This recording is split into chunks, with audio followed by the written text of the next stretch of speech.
ঠাকুর তাহার ত্যাগী যুবক ভক্তদের পাইলে যেন আনন্দে আত্মহারা হইতেন। শ্রী শ্রী মায়ের মধ্যেও এই ভাবটি লক্ষ্য করেছি। একবার জয়রামবাটিতে আমরা কাশী হতে দুজন সন্ন্যাসী গেছি। স্বামী অচলানন্দজি অর্থাৎ কেদার বাবা ও আমি অর্থাৎ স্বামী বিশুদ্ধানন্দজি। কয়েকজন গৃহস্থ ভক্ত তখন আছেন। রাত্রে সকলে একসঙ্গে খেতে বসা হয়েছে। খাওয়া দাওয়ার অনেকক্ষণ পর শুতে যাওয়ার আগে মা আমাদের দুজনকে ডেকে পাঠালেন। গিয়ে দেখি জননী দু হাতে 2 গ্লাস দুধ নিয়ে দাঁড়িয়ে আছেন।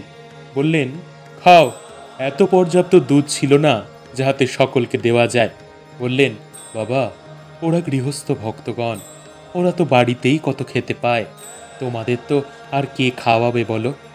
মা ছিলেন মৃদুতা, লজ্জা, সরলতা, পবিত্রতা পূর্ণ প্রতিমূর্তি। উচ্চতম আধ্যাত্মিক জ্ঞান ও অনুভূতি তাহার করতলগত হয়েছিল। কিন্তু সর্বোপরি তিনি ছিলেন মা। এই পরিচয় তাহার শ্রেষ্ঠ পরিচয়।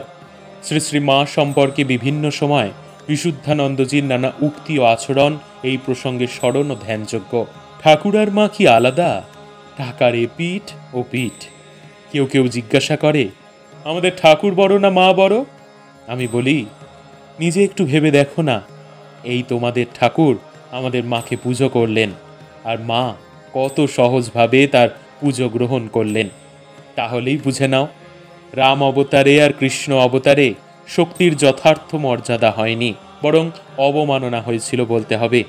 এবার এসে তার প্রায়শ্চিত্ত করলেন।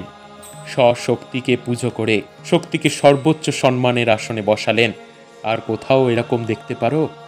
কতখানি শ্রদ্ধা থাকলে সম্ভব বলতো?